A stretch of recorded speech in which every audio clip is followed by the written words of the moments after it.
Muito bem, queridos irmãos, bom dia mais uma vez.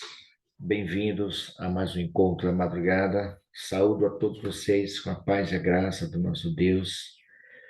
Que o Senhor nos conceda uma semana sob os seus paternais cuidados. Hoje é segunda-feira, 22 de abril, e nós estamos iniciando mais um encontro na madrugada com Deus. E como eu sempre falo aqui, é sempre uma alegria estar com vocês. Sejam todos muito bem-vindos. Juntos vamos aprender um pouco mais do nosso Deus, da palavra dele, e juntos vamos estar buscando a presença desse Deus maravilhoso. E para iniciarmos a nossa jornada de hoje, quero convidar aqui a minha irmã Zilma. Eu vi Zilma por aqui, ela postou alguma mensagem aqui. Aqui. Achei você, menina. Bom dia, Zilma. Se ria. Mário, bom dia a todos. Bom dia com alegria. Amém. Se ria, viu? Que bom ver você aqui, Zilma. Bem-vinda, viu? Eu quero convidar você para nos apresentar a Deus. Nos consagra a Deus em oração, Zilma, para iniciarmos a nossa jornada de hoje. Oremos. Senhor nosso Deus e Pai, digno de honra, de glória, de todo o nosso louvor e nossa adoração. Gratidão por mais uma madrugada aqui com o Senhor e com os meus irmãos. E neste momento, Pai, eu peço a sua santa e divina presença. Batiza-nos com teu Santo Espírito. É aqui que nós viemos buscar a bênção da unção do Espírito Santo. Estamos nessa madrugada, mais uma madrugada, buscando de todo o nosso coração, de todo o nosso ser. O Senhor diz, pedi e dá-se-vos-á. Estamos aqui pedindo, Pai, clamando pelo batismo do Espírito Santo. Aceita nessa madrugada nossos louvores, nossa adoração, e que nossas orações cheguem ao trono da graça e Amém. desçam em forma de bênção na vida de cada um de nós. Amém. Entrego aqui meus irmãos, todos que aqui estão e os que não puderam entrar, em tuas santas e divinas mãos. Faz da nossa vida, Pai, o teu querer e a tua vontade. O Senhor sabe o nosso desejo, mas faça-se o teu. Te amamos, Senhor. Renova nossa fé, nossa esperança em ti. Dai-nos a tua paz, a tua graça, o teu perdão e a tua misericórdia seja derramada sobre cada um de nós. Fique conosco. E eu peço e agradeço já em nome do Senhor Jesus.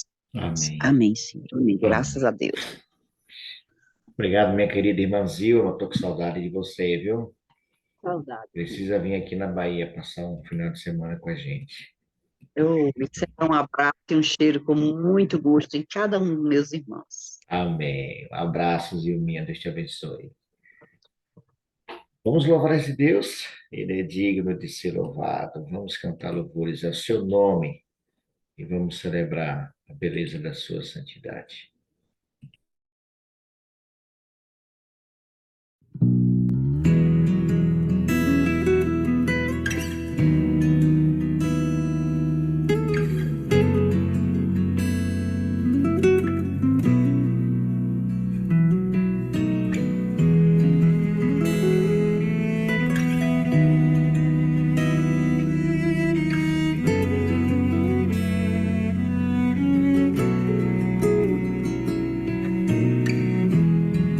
Quando chega ao fim, a música em mim, eu me entrego a ti. Venho oferecer a teus pés, Senhor, o que há em meu ser. Eu trago mais que canções, pois poemas não são.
Que de fato possamos entregar tudo ao nosso Deus, tudo nas mãos dele, sem reserva, para que ele conduza e faça o que é melhor para cada um de nós. Se tirarmos das mãos dele, a gente perde o rumo.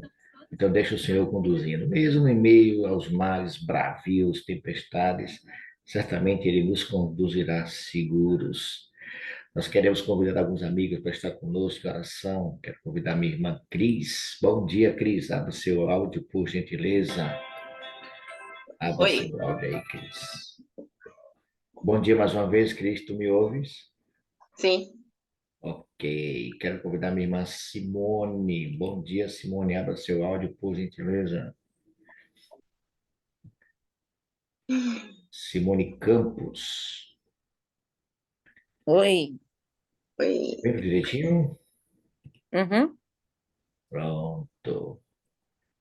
E quero convidar também minha irmã Marlene. Eu vi Marlene por aqui. Marlene aqui. Bom dia, Marlene. Abra seu áudio. Como é que está você? Tá bem? Como é que está a sua... Bom dia, bom dia, irmão Mário. Tudo bem, graças a Deus. Irmão Mário, qual o título desse louvor que foi cantado aí? Somente a ti? Somente Ah, a ti, exatamente. obrigada, muito Coletânea, obrigada. coleção de louvores, viu? A coletânea. Coletânea? Isso. Coração do Louvor, o nome da música. Ah, O Coração do Louvor. A coletânea é jovem, Ministério Jovem. Mistério Coração Jovem. do Louvor. Jogou no YouTube, ele aparece aí. Muito Coração bem, do Louvor. meninas, vocês estão sendo convidadas a orar nesse momento. A irmã Cris, com a sua toquinha, intercede, Cris, pelo batismo do Espírito Santo, a chuva serôdia, que é a nossa principal motivo de estarmos aqui às madrugadas, é clamando ao Senhor pelo batismo do Espírito Santo, em toda a igreja de Deus, em toda a terra. Minha irmã Simone interceda pelos pedidos do varal, que são muitos os pedidos. E a nossa irmã Marlene intercede, irmã, pelos nossos irmãos enfermos. Tá bom. Muitos dos nossos irmãos estão enfermos, internados, hospitalizados, outros estão em casa. Intercede por esses irmãos que estão enfermos, tá bom, Marlene? Se Tá você bom. puder, irmãos, e quiser ficar de joelhos, fica à vontade, tá bom?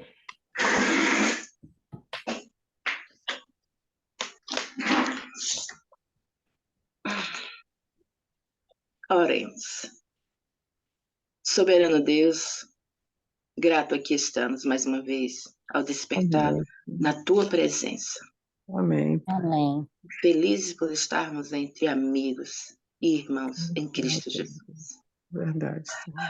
Mas o nosso objetivo maior aqui, ó Deus, é clamar pelo derramamento da tua chuva serôdia sobre nós, sobre Amém. nossos irmãos, sobre todos os teus filhos que te buscam sinceramente e aqueles que ainda estão em dúvida, ó Deus. Que o teu dê o firmamento da vontade de te seguir, de te aceitar como Salvador pessoal, para que eles Amém. também, ó Deus, sejam encharcados com o teu Espírito Santo. Amém. E quanto a Pai. nós, ó Deus, que te buscamos, te clamamos nas madrugadas, durante todo o dia do nosso dia, enche-nos, ó Deus, com teu Espírito. Amém. Amém. Prepara-nos, ó Deus, para esse tempo, Amém.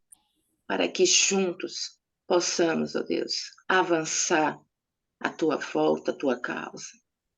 Derrama, Amém. Senhor, batiza-nos, ó Pai, diariamente com teu Espírito e Amém. ajuda-nos a nos permanecer nele. É o que Amém. nós te rogamos em nome do teu Filho amado Jesus. Amém. Amém. Amém, Senhor. Amém. Ainda na tua presença, Senhor, agora colocando diante do teu trono todos os pedidos que estão sendo feitos, ó Pai, diante aqui no grupo da madrugada. São muitos pedidos, muitos clamores, muitas necessidades. Mas nós pedimos, nossos irmãos pediram porque sabe que nós temos um Deus que ouve e responde cada oração. Que nós confiamos, Pai, que só o Senhor pode nos socorrer de nossas angústias, nossos anseios, nossas lutas. E eu quero apresentar esses pedidos diante do teu trono. E peço a ti que o Senhor olhe para cada um pedido ali feito, cada necessidade de nossos irmãos, as minhas necessidades.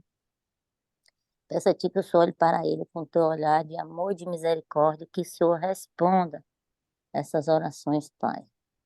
Que o Senhor vá de encontro a cada irmão que estão necessitados das tuas respostas, do teu alívio, que o Senhor conceda a cura àqueles que estão necessitando, Pai, de cura. Por favor, Deus, ouça e responda nossos pedidos. Não porque haja mérito nenhum em cada pedido que foram feitos ali, mas porque confiamos no nosso Senhor Jesus intercede por cada um de nós. Por sua presença e pedido diante do teu trono. Isso que eu te peço, já te agradecendo, ó Deus, no doce nome de Jesus. Amém. Amém. Poderoso Deus e Pai, Criador do céu, da terra e das fontes das águas, mais um dia, Senhor, mais uma madrugada em comunhão contigo e com nossos irmãos. Te agradecemos, Senhor, por ter nos despertado, por ter nos dado uma noite de repouso tranquilo sob teus cuidados, ó Pai. E aqui estamos, Senhor, para te agradecer, para também interceder em favor dos nossos irmãos que estão enfermos, meu Pai. Tenha misericórdia, Senhor, dos clamores dos teus filhos espalhados sobre a face da terra. É muita enfermidade, Senhor, mas o Senhor também nos ajude, Senhor, a ter discernimento no que nos alimentarmos, porque nós sabemos, Pai, que a maioria da enfermidade vem também pelo que nós comemos, que o Senhor tenha misericórdia de nós, nos ajude, Senhor. E o Senhor sabe que nós somos fracos, somos pecadores, mas nós necessitamos, Senhor, de sabedoria também, para viver segundo o teu querer e a tua vontade, segundo a tua palavra. Nós devemos ser obedientes à tua palavra, para que o Senhor possa nos ajudar, para que o Senhor possa nos curar, Senhor. Tenha misericórdia de nós, ó Pai. Nos ajude, Senhor, por sermos pecadores, sermos desobedientes. Mas nós necessitamos, Senhor, da tua cura física, mental e espiritual. Tenha misericórdia, Senhor, porque a enfermidade está assolando a todos, principalmente, Senhor, teus filhos sobre a face da terra. Usa de misericórdia, Senhor, para conosco e para com todos que estão enfermos. E nós te agradecemos e pedimos em nome de Jesus, nosso Salvador, que vive e reina para todo sempre, Pai querido. Amém. Amém, Senhor. Amém. Amém, Pai. Amém. Obrigado, Cris. Obrigado, Simone. E obrigado, Marlene, lá no Rio de Janeiro. Deus Amém. abençoe ricamente, viu? Amém. Dá um cheiro, um abraço na sua netinha. Amém. Muito bem, nós vamos ter a oportunidade agora de entrarmos em sala simultânea. Você vai estar com um parceiro de oração e terá 10 minutos para isso, ok? A partir de agora, vamos estar liberando as salas simultâneas. Aproveite, irmão, 10 minutos, dá para fazer muita coisa. Vamos lá. Muito bem, queridos. Depois de 10 minutos na sala simultânea, estamos de volta. Quero saudar meus amigos, meus irmãos, meu querido pastor Robson, minha amiga Angélica, Márcio Azevedo, bem-vindos. É sempre bom tê-los aqui conosco. E hoje, queridos, nós temos um capítulo que é extraordinário, viu? Eu estava pensando, mas quando a gente chegou e viu o capítulo 28, eu falei, pronto, é esse que eu queria. Porque se não fosse o 28, a gente ia dar um jeitinho de puxar para o capítulo 28, porque esse capítulo ele é fantástico, viu? Muitos aqui têm, né, talvez alguns questionamentos, algumas dúvidas sobre essa questão aqui do capítulo 28. Pastorzão Robson, eu creio que o senhor já deve ter lido esse capítulo hoje, se não, já deve ter feito em algum momento. Aqui nós encontramos o profeta Ezequiel fazendo uma dissecação, né? Apresentando aqui o rei Tiro. Quem era esse rei Tiro, pastor? Porque logo depois a gente vê aqui o profeta descrevendo a queda de Satanás, a queda de Lúcifer. Quem era esse rei Tiro do capítulo 28? Você que está com sua Bíblia aberta aí, nós estamos fazendo reavivados com sua palavra. E o capítulo de hoje é o capítulo 28 do livro do profeta Ezequiel. Nós estamos na sequência do livro do profeta Ezequiel. E hoje nos deparamos com esse texto que é maravilhoso. Aqui nós encontramos o Senhor descrevendo a queda de um ser criado perfeito. Mas, pastor, quem é É, esse Tiro? não é rei Tiro, né? Lembrando que não é rei Tiro, é o rei de Tiro. Rei de Tiro é o nome de uma Tiro. cidade. Rei de Tiro. Tiro era o nome de uma cidade que era a capital do império, Isso. do reino da Síria, né? Dos sírios. E você tem desde o capítulo 27, desde o capítulo 26, você tem profecias contra a cidade de Tiro. Aqui está anunciando aqui a destruição de Tiro, né? E no capítulo 28 você tem a profecia contra o rei de Tiro, e depois você tem um oráculo, né, uma lamentação contra o rei de Tiro. E nessa lamentação, os teólogos, né, veem aqui não apenas uma referência ao ser humano, não apenas uma referência a um rei humano, mas uma referência a um ser espiritual. Aqui a gente tem sido esse capítulo bem falou do livro de como são quedas contra o rei de Tiro, que se achava Deus. Isso era comum, né? Na época do profeta Ezequiel, naquela época era comum que alguns governantes eles se achassem Deus, né? Você tem desde o começo no Egito, né? Você lembra que o faraó ele era considerado um deus, né? Um semideus. Então eles se colocavam como se fossem deuses. E aqui, nesse capítulo 28, você tem essa profecia de Ezequiel. Se você olhar esses capítulos de Ezequiel, nós já passamos por alguns deles aqui, onde você tem várias lamentações e várias profecias contra as nações que estavam ao redor de Israel, não é? E o profeta dizendo o que iria acontecer com essas nações em virtude do seu afastamento do Senhor, da sua idolatria, da sua desobediência, né, da sua relação com o povo de Deus. Então nós temos várias profecias aí, inclusive no capítulo 28 ele termina com uma profecia contra Sidom, né? Então nós temos aí várias profecias a respeito daquelas nações que estavam ali, né, da Filistia, do Egito e outras nações que estavam ao redor de Israel. Mas aqui no capítulo 28, começando, ele diz aqui, né, que o rei de Tiro, ele era um rei orgulhoso, né? Ele deixou-se elevar no seu coração por causa do poder temporal, né, pelas suas conquistas, ele começou a se elevar e pensar que era Deus. Inclusive, ele diz aqui que ele se elevou no seu coração e dizia para si mesmo: eu sou Deus, né? Sobre a cadeira de Deus me assento no coração dos mares. E ele diz assim: você não passa de homem e não és Deus, ainda que te estimas no teu coração como se fora o coração de Deus.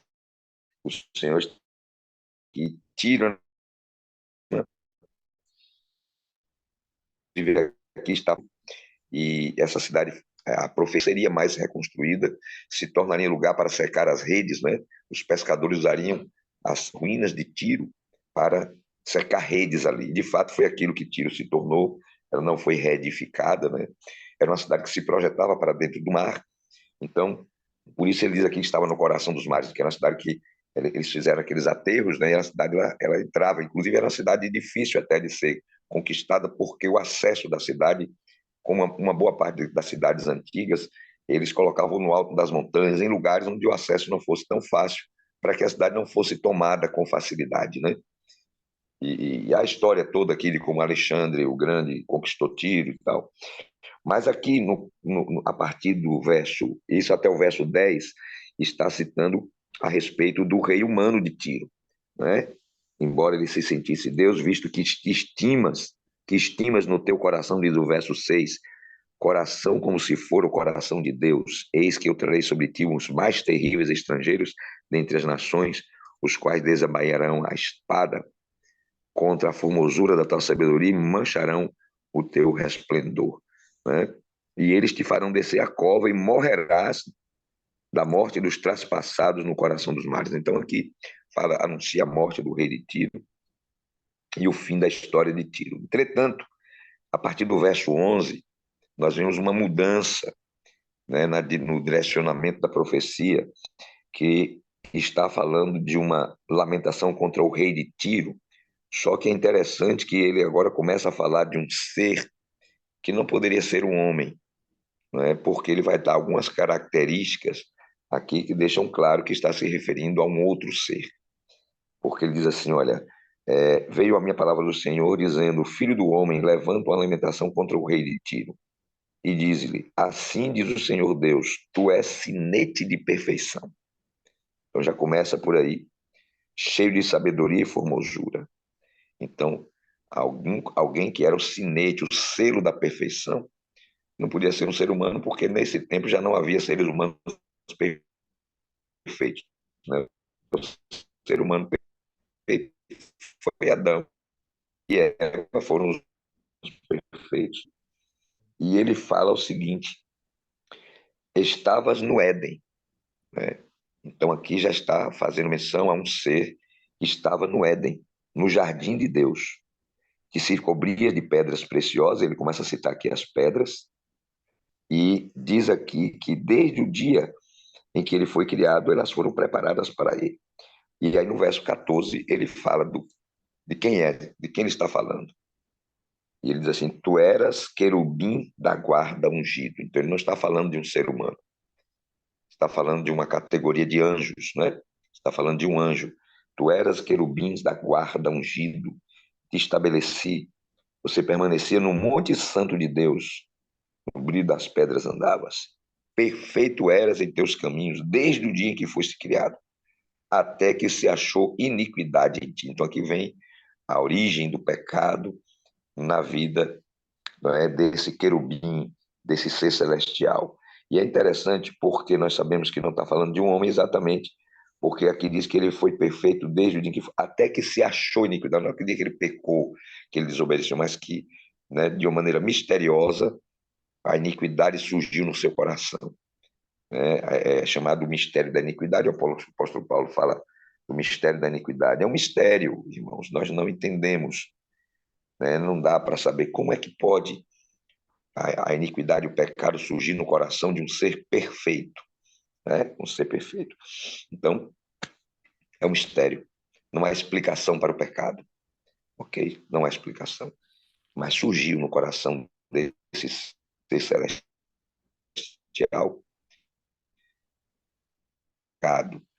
A liberdade nos dá a liberdade de escolha, o livre-arbítrio, como nós costumamos chamar, né?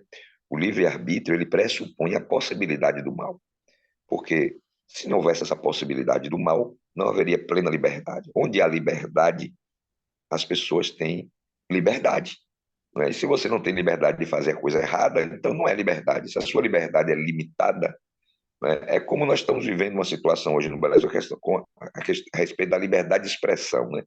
Ah, não, você é livre para falar o que você quiser, mas tem coisa que não pode falar. Oxe, então não há liberdade plena, né?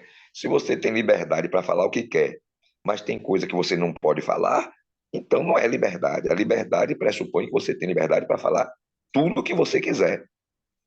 Agora, é claro, você sofrerá as penas sobre aquilo que você falar que não for correto falar, né? Então você tem liberdade para agir, para você fazer o que você quiser, para continuar adorando a Deus ou não. Agora, é claro, você fica consciente de que, uma vez que escolha não mais adorar o Senhor, virão as consequências dessa escolha. Então, as escolhas, elas envolvem consequências, né? Mas liberdade você tem, né? Se você hoje invocar e dizer que vai viver no fundo do mar, você pode pegar e mergulhar lá e lá para baixo. Se você vai ficar vivendo lá no fundo, não, não tem como, né? Mas a liberdade você tem. Só está dizendo a você o seguinte, ó, se você fizer um negócio desse, você vai morrer, né? Vai morrer. Mas liberdade de ir para lá você tem. Se você disser que é um passarinho, subir no alto de um prédio e dizer assim, eu vou voar, você pode se jogar de lá de cima. Agora, se vai voar, você não vai voar, porque você não é passarinho. Mas você pode bater as asas e tentar bater os braços e planar lá, mas não vai se esbagaçar no chão. mas a liberdade de pular de lá você tem. Você está entendendo? Então a gente tem liberdade de fazer as escolhas, mas tem as consequências das escolhas que nós fazemos. Ok? Então, para haver liberdade, é necessário que haja essa presunção, né, de que você pode fazer o que você quiser fazer. Entretanto, vai ter as consequências do que você faz. Exatamente, vai se esborrachar tudo. Mas se pular, meu amigo, você não é passarinho, não tem para onde, né? Então, veja. Então, aqui diz que ele era perfeito até que se achou iniquidade nele. Diz mais, continua aqui, verso 16 em diante, fala que ele, na multiplicação do comércio, se encheu o teu interior de violência e pecaste. Pelo que te lançarei profanado fora do monte de Deus e te farei perecer, ó querubim da guarda, no meio das pedras, do brilho das pedras, né? Então aqui fala de que ele, é, a multiplicação do comércio é quando Satanás começa não só a ter o sentimento antagônico a Deus, contrário a Deus, mas quando ele começa a fomentar isso com os outros anjos. É quando ele começa um motim ali no céu. É quando ele começa a compartilhar dos sentimentos, dos pensamentos que estavam subindo ao seu coração, contrários ao governo de Deus, contrários à lei de Deus, contrários ao caráter de Deus. E ele começa a rebaixar. A Bíblia nos diz lá 12, ser um terço anjo do céu, que são milhões, um terço desses anjos do céu formam um motim ali no céu, ao ponto de que no capítulo 12 de Apocalipse diz ali, a partir do verso 7, que houve batalha no céu, houve uma guerra, não é? Entre Miguel, que é um dos nomes usados por Jesus, e os seus anjos, e o dragão e os seus anjos, né? E ele foi expulso do céu. Então aqui por isso que eles lançarei profanado fora do monte santo de Deus. Então foi necessário que Deus o expulsasse, não é? Da morada de Deus. Ele foi expulso de lá e veio parar na terra, vocês sabem dessa história. E o que foi que causou isso? Aí você tem agora no verso 17, diz aqui que elevou-se o coração dele por causa da sua formosura. Ele corrompeu a sua sabedoria por causa do seu resplendor. Então, o orgulho chegou ao coração desse anjo. Como, pastor? Não sei, irmão. É um mistério. Um ser perfeito que começou a alimentar um sentimento de orgulho. Ele começou a olhar para si mesmo. Eu me lembro de uma frase do doutor Leandro Carnal, que é um ateu, mas ele é um estudioso da Bíblia. E ele fala uma coisa interessante, né? Ele diz que a queda de Lúcifer se dá quando ele deixa de ser nós para ser eu.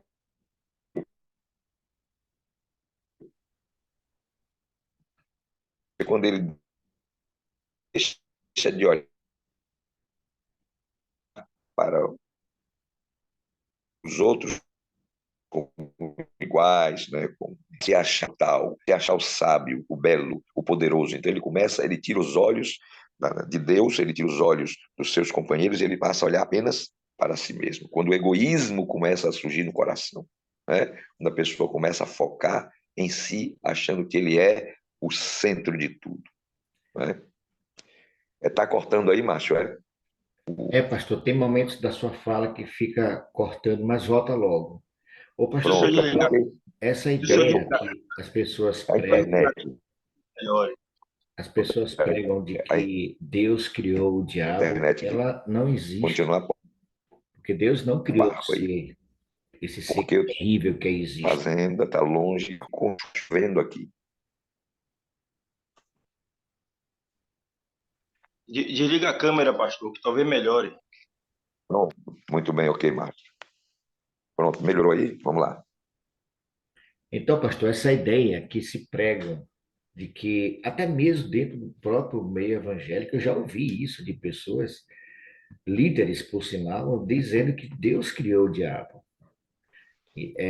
Talvez, com certeza, sem dúvida nenhuma, não é talvez, é com certeza, essas pessoas não têm conhecimento do que estão falando. Porque Veja, jamais Deus iria criar um ser terrível para trazer tantos problemas para seus filhos. Esse texto deixa claro que Deus criou um ser perfeito. E como ele se tornou o que se tornou, como ele como um ser perfeito, como o senhor acabou de colocar, se tornou o que se tornou, isso é um mistério. A gente não tem como Algumas entender. pessoas, Mário, irmãos, afirmam que Deus precisa do diabo. Alguns Misericórdia. afirmam que Deus criou Satanás porque ele precisava de Satanás. Para exaltar a bondade de Deus, Deus precisava que surgisse um ser mau, para que ele pudesse revelar sua bondade. Então, mas se Deus criou o mal, criou o diabo, porque, inclusive, tem um texto na Bíblia que diz assim, né? Eu faço bem e crio o mal, né?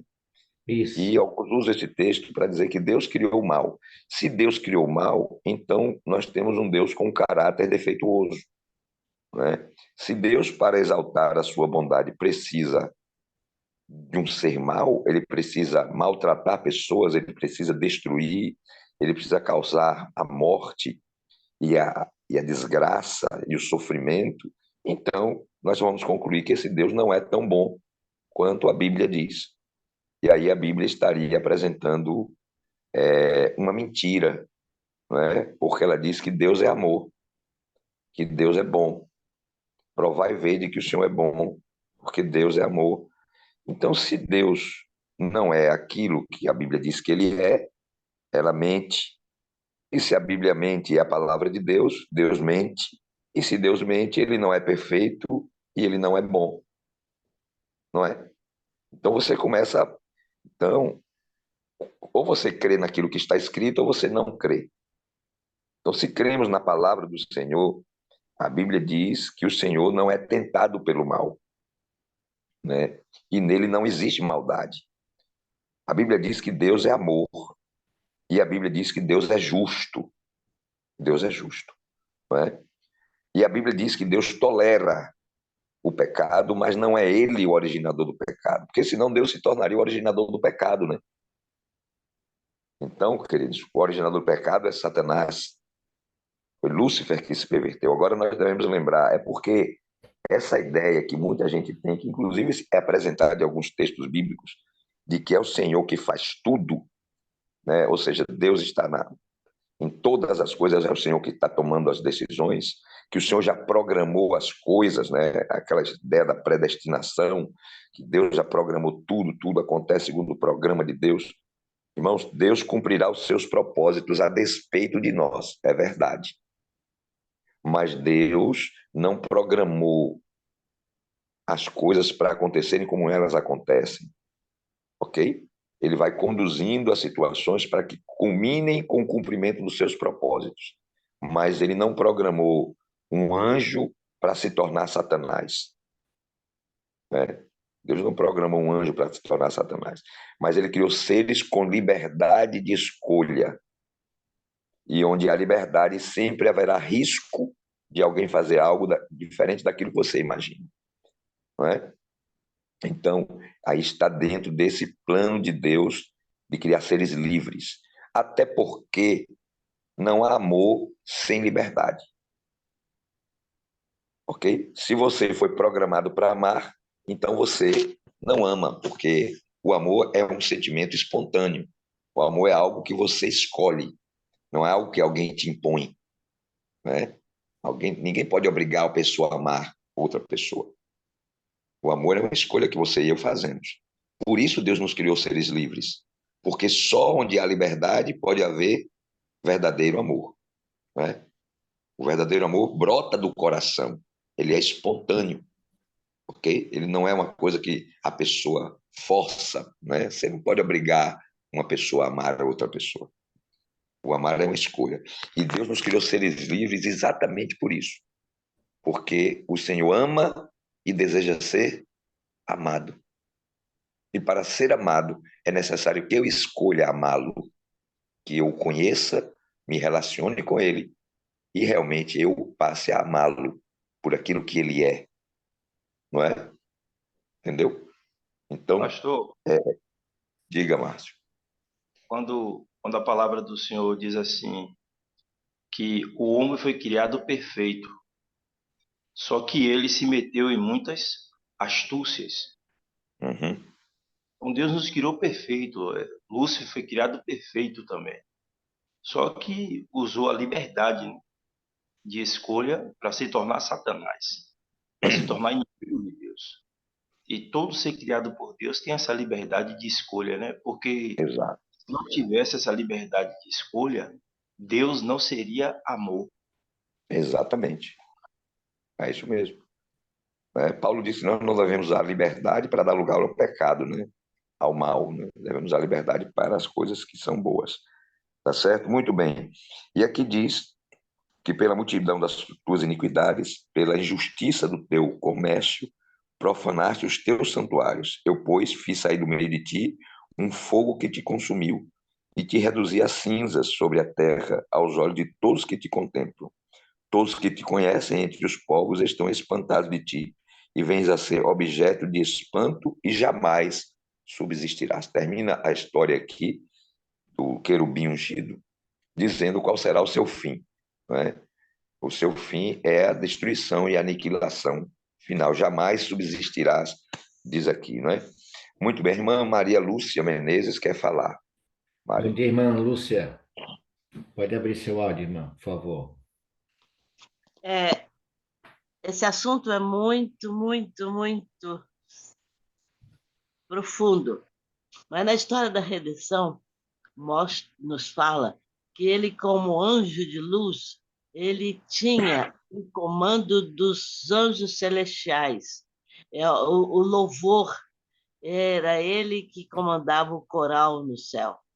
E então, num certo momento, ele preparou um louvor extraordinário. E esse louvor para Deus, esse louvor foi tão lindo que ele desejou também receber esse louvor. E aí ele desejou ser Deus. E aí a gente vê que ele começou a trabalhar para colocar-se como Deus.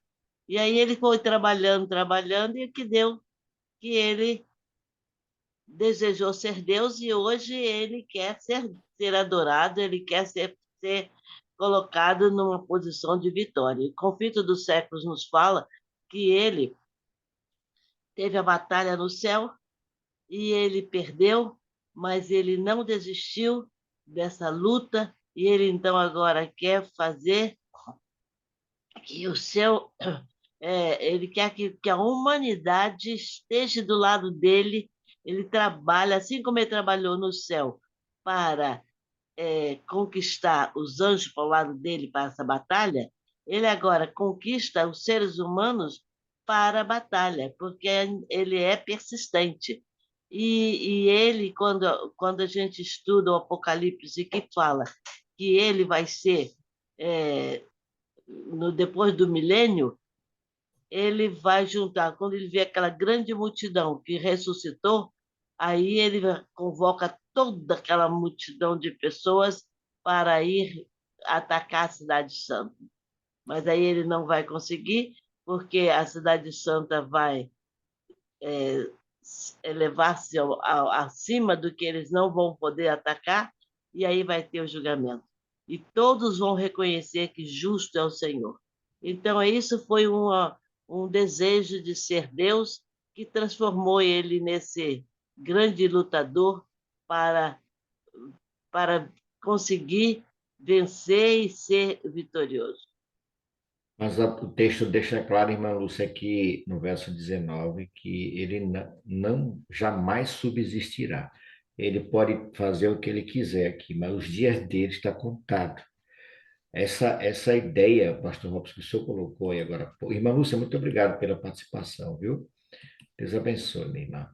Essa colocação que o senhor fez aí no início, pastor, eu não sabia que eu não tinha conhecimento de que alguns líderes, algumas igrejas pregam que Deus precisava criar o diabo para mostrar. Isso é terrível, rapaz. Eu não sei onde esse pessoal tira essas coisas absurdas. Isso não faz sentido nenhum para o caráter que Deus tem, né? Exatamente, Mário. Não faz sentido quando você conhece o caráter de Deus conforme revelado nas Escrituras, então não se harmoniza com essa ideia de justiça e de amor da divindade, essa ideia dele ter criado o mal, não é? De ter feito essas coisas, tá certo? Então a gente precisa entender isso, ok? Mas nós devemos lembrar que a liberdade sempre vai ter não é, esta possibilidade de que o mal, embora a Bíblia diga que o mal não se levantará segunda vez, até porque nós teremos aí, né, o universo está sendo vacinado contra o pecado, né? Está sendo vacinado, porque o universo está observando o que acontece em nosso planeta. Os seres humanos que passaram pela experiência do pecado jamais vão querer voltar a ela, né? Jamais, tá certo? Então não haverá um outro Lúcifer, né? Ele será aniquilado. Aí é onde entra outra história, que alguns não acreditam nisso também, né? Nós sabemos disso, que aqueles que creem na doutrina do inferno eterno acreditam que os seres maus vão ficar queimando pelo século do século do século, sem fim, não é? Que é outro pensamento completamente contrário às escrituras, não é? Essa ideia de que as pessoas que se perderem não vão morrer, né? Essa crença na imortalidade inerente da alma, que não existe. A imortalidade ela é condicional, né? Somente Deus é imortal, de fato, né? E todos os outros dependem dele. Mas a pessoa que crê assim, mas nós não cremos assim, nós cremos que o inimigo será aniquilado no final, é a aniquilação mesmo, né? Eles deixarão de existir, não só Satanás, seus anjos, mas os pecadores que não se converterem, eles deixarão de existir. Eles não vão continuar existindo no fogo, queimando no inferno pelo século dos séculos, né? Mas eles serão finalmente destruídos totalmente. A Bíblia diz que não ficará nem raiz, nem ramo, se farão cinza debaixo das plantas dos pés, diz o profeta Malaquias, ok? Mas aqui nós temos no capítulo 28 de Ezequiel, assim como tivemos no capítulo 14 de Isaías, uma referência à queda de Lúcifer, a rebelião que aconteceu no céu, o sentimento que houve no seu coração, e também temos aqui o que vai acontecer no final. O desfecho final da história será a destruição final do pecado, do originador do pecado e dos pecadores que não se converterem, não é? Então todos esses serão lançados no lago de fogo e enxofre, que é chamado no livro do Apocalipse de a segunda morte, e ali serão destruídos para sempre, deixarão de existir. Já o salmista diz assim: um dia vai procurar os ímpios e não o encontrará, não é? Então o ímpio vai deixar de existir. O ímpio, tanto o originador, o ímpio Satanás, os anjos ímpios e os homens ímpios, um dia deixarão de existir. Tá certo? Amém. É isso que a Bíblia diz. E o capítulo termina com a profecia contra o povo de Sidom, né? Os sidônios aqui, ok? Falando sobre a destruição, né? O que aconteceria também com os moradores de Sidom. Ele termina nos versos 25 e 26, dizendo assim: diz o Senhor Deus, quando eu congregar a casa de Israel dentre os povos, entre os quais estão espalhados, e eu me santificar entre eles perante as nações, então habitarão na terra que dei a meu servo Jacó. Habitarão seguros nela, edificarão casa e plantarão vinha. Sim, habitarão seguros quando eu executar juízo contra todos que tratam com desprezo ao redor deles, e saberão que eu sou o Senhor, seu Deus. Então ele termina dizendo que o povo de Deus, esse é que vai permanecer. Aqueles que se afastam do Senhor, esses passarão, deixarão de existir. Mas o povo de Deus, aqui, claro, faz uma referência ao Israel literal, mas também o Israel espiritual, que é o Israel de Deus hoje. Esse habitará seguro, esse será estabelecido para sempre. Mas aqueles que se afastam do Senhor, que se rebelam contra o Senhor, esses passarão, deixarão de existir para sempre, não é? Então, que nós possamos fazer parte do povo que vai permanecer, daquele que será estabelecido pelo Senhor para a eternidade. Amém. Pastor, só para complementar o que o senhor falou agora no final, essa questão de que as pessoas pregam baseados em texto fora do contexto, que elas vão ficar queimando para sempre no inferno eterno. O Malaquias capítulo 4, verso 3 diz que os ímpios se tornarão cinzas, Exato. deixarão de existir para sempre. E uma outra coisa, queridos irmãos, a vida eterna é oferecida a Deus para aqueles que aceitam a Cristo. Vida eterna só para quem tem a Cristo como seu Salvador. Como é que o Exatamente. ímpio vai viver eternamente se eles não têm a Cristo? A vida eterna, a eternidade é para quem comer do fruto da vida, para quem receber do Senhor o quinhão, o galardão da vida eterna. Então, como é que o ímpio e Satanás, que são perdidos, vão viver eternamente, irmãos? Não faz sentido nenhum. Não tem Exatamente. Não há como. vida sem Deus, né? Oi? Não há vida sem Deus. Não há vida sem Deus. Então, essa ideia de que viverão para sempre, não faz sentido nenhum, porque É vida porque, Mário, eterna as é só pessoas, para quem tem a Cristo. essa crença é fundamentada numa crença grega, né? Que é aquela dicotomia entre corpo e espírito, né? Que as pessoas fazem. Então, eles dizem, não, o que vai morrer é o corpo, o espírito permanece, porque eles creem nisso, de que há uma entidade eterna dentro de nós e que não há, não é? Então, uma outra coisa que a gente sempre comenta quando fala desse assunto é que Deus teria que manter as pessoas vivas para ficarem no fogo, né? Então, isso aí é inconcebível diante do caráter de Deus, que Deus manteria as pessoas vivas, porque quem mantém a vida é Deus. Toda vida é dependente de Deus. Ele é a fonte de toda a vida. Então, todo mundo vive por causa dele. Para a pessoa estar viva, é porque Deus está mantendo essa pessoa viva. E Deus teria que, então, manter as pessoas vivas para ficarem queimando no fogo.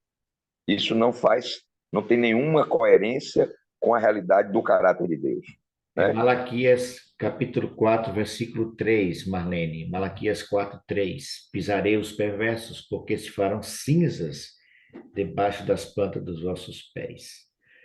Ok, Exatamente. pastor Robson. Louvado seja Deus. Ficou claro aqui, irmãos, sem dúvida nenhuma, esse capítulo de Ezequiel revela como surgiu o pecado, esse ser, o demônio, Satanás.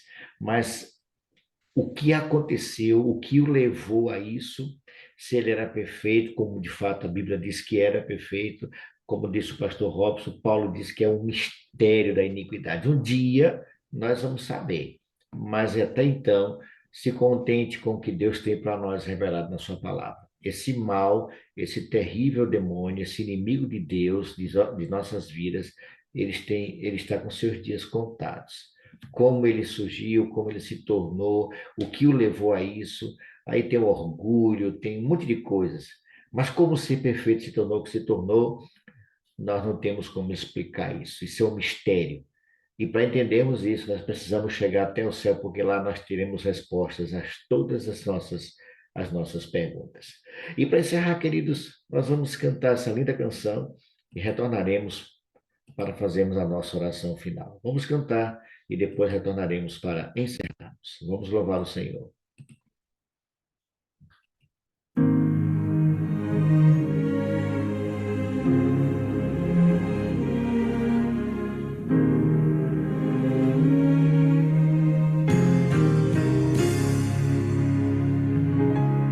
Minha vida mudou desde que conheci a mensagem do teu grande amor. E eu desejo ver teu rosto, tua glória e majestade, e ao teu lado sempre quero andar. Tu és meu Senhor, meu bom pastor, o Cordeiro que me libertou, meu Redentor, Filho de Deus, tu és meu Rei e Salvador.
dia nós teremos respostas a todas as nossos questionamentos. Até lá, queridos, nós precisamos viver, como diz o apóstolo Paulo, viver pela fé.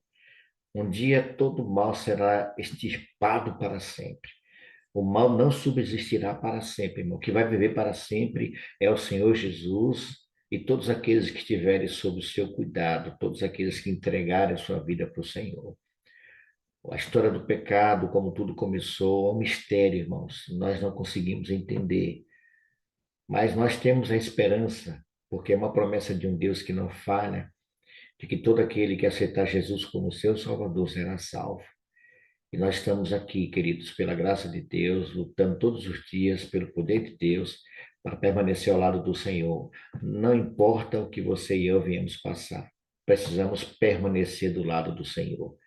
O diabo e todos os seus anjos, todos os ímpios, irmão, deixarão de existir. E todos aqueles que submeterem a sua vontade, a vontade do Pai, que entregarem a sua vida para o Senhor, viverá eternamente. Como esse ser surgiu, é um mistério. Não se preocupe, irmãos. Ele surgiu, mas vai desaparecer rapidinho. Daqui uns dias, ele deixará de existir para sempre quando Jesus voltar.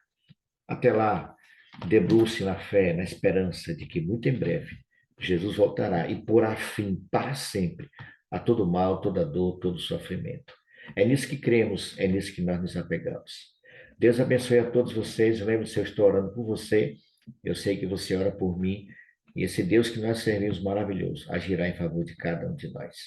Pastor Robson, obrigado mais uma vez pela explanação, por nos trazer conhecimento, por nos ajudar a confiar cada vez mais nesse Deus maravilhoso que não criou esse ser terrível. Deus criou um ser perfeito. Ele se tornou uma escolha dele. Isso prova que realmente houve liberdade. Liberdade sem obediência se torna libertinagem, não é assim que dizem? Muito bom estar aqui, pastor, com o senhor mais uma vez. Louvado seja Deus. Gostaria que o senhor encerrasse orando conosco, agradecendo a Deus por essa oportunidade que tivemos de estar na presença dele. Ok, irmãos, vamos orar então. Oremos. Soberano e eterno Deus, bondoso Pai, Deus de amor, de graça e misericórdia, de toda honra, toda a glória e todo louvor sejam dados, porque o Senhor é digno deles. Nos colocamos mais uma vez em tuas mãos. Oramos pedindo a bênção do Espírito Santo em nossa vida, para nos conduzir nas atividades desse dia.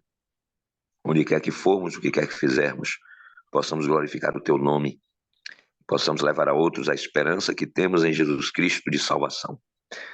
Dá-nos a tua bênção, Senhor. Toma sob teus cuidados cada um dos teus filhinhos que estivemos aqui nesta madrugada contigo.